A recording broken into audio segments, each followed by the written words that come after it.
ரஞ்சித் செய்க, அதாவது எந்த மாதிரி வார்த்தைகள்லாம் விட்டாங்கன்னு பார்த்தீங்கன்னா, பேட்ஜ் எடுத்து வாயில் தைக்கணும். சௌந்தர்யா பேட்ஜ் போடல போல, அது வந்து அவங்க அந்த பேட்ஜ் எடுத்து தைக்கணும் அப்படிங்கிற மாதிரி சொல்லிருக்காரு போல.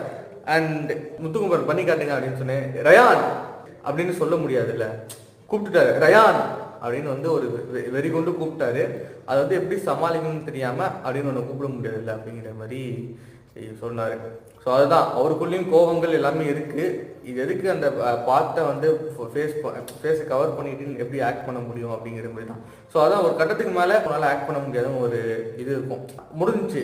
அதாவது ஒரு நீ ஒரு 10 நாள் இருக்கலாம், 20 days இருக்கலாம். ஸோ 70 days-உமே நீ ஆக்ட் பண்ணிட்டு இருக்கும்போது உன்னோட குணங்கள் உள்ளுக்குள்ள நீ யாருங்கிறது ஒரு நாள் கண்டிப்பாக வெளியே தெரிய வரும். அது இப்போ தெரிய வந்துட்டு இருக்கு. ஸோ ரஞ்சித் ஐயாவுக்கும் கோபங்கள் வருது.